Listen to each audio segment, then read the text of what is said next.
আসসালামু আলাইকুম রহমতুল্লাহি ওয়া বারাকাতুহু। এই মুহূর্তে আমি আছি আল্লাহর দান প্রতিষ্ঠানে মোহাম্মদ হারুন মিয়া ভাইয়ের সাথে। এই মুহূর্তে হারুন মিয়া ভাই আমাকে যে দুজনে একসাথে খাওয়া দাওয়া করলাম, খেতে খেতে হারুন মিয়া ভাই বলতেছে যে সাংবাদিক তোমার জন্য একটা গিফট আছে।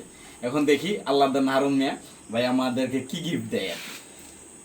আল্লাহর দান প্রতিষ্ঠানের মালিক মোহাম্মদ হারুন মিয়া, আপনি আনবক্স করেন মামার গিফটটা, আমরা দেখি, দর্শকরা দেখুক আসলে কি রয়েছে এই বক্সে।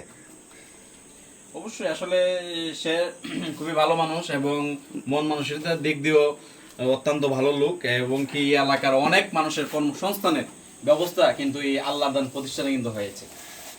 গিফট উপহার যত ছোটই হোক না কেন, এটা অনেক মূল্যবান, এটার সাথে অনেক সম্মান এবং ভালোবাসা জড়িত থাকে।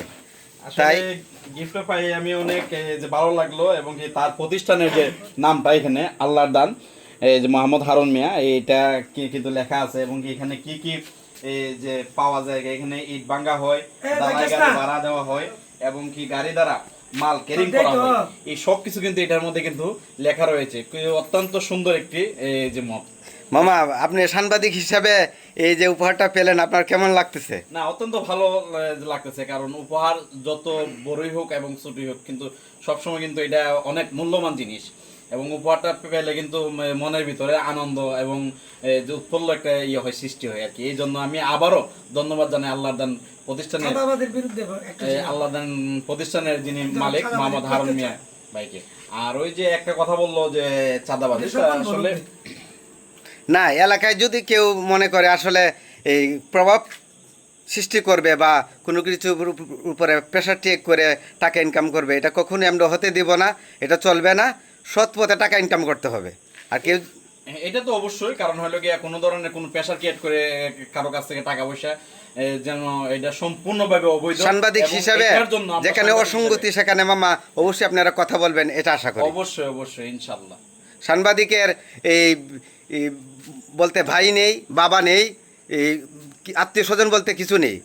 সবার যদি অন্যায়কারী হয়, সবার বিরুদ্ধে নিউজ হবে, সেখানে সাংবাদিক এখানে কোনো সময়। আমি এই জিনিসটা বুঝাইতে চেয়েছি, সাংবাদিক স্বজনপ্রীতি করবে না, তাদের ভাই ভাব তো থাকবেই, কিন্তু ভাই বাবা মনে করে তার পক্ষে নিউজ হবে না এমন হবে না। সে যেই হোক, আমরা কিন্তু নিউজ দিতে কার্পণ্য করব না। অসঙ্গতি যেখানে নিউজ হবে সেখানে অবশ্যই অবশ্যই। অসংখ্য ধন্যবাদ সাংবাদিক স্বপন মির্জাকে, সাংবাদিক ফুরকান উদ্দিনকে ধন্যবাদ জানাচ্ছি আল্লাহর দান প্রতিষ্ঠানের মালিককে। উনি অত্যন্ত হৃদয়বান একজন মানুষ। উনি মানুষকে দিয়ে আনন্দ পান, মানুষকে দিয়ে উনি মজা পান। তাই উনার দীর্ঘ আয়ু কামনা করে আজকের মতো বিদায় নিব। সবাই ভালো থাকবেন, সুস্থ থাকবেন। আল্লাহ হাফেজ।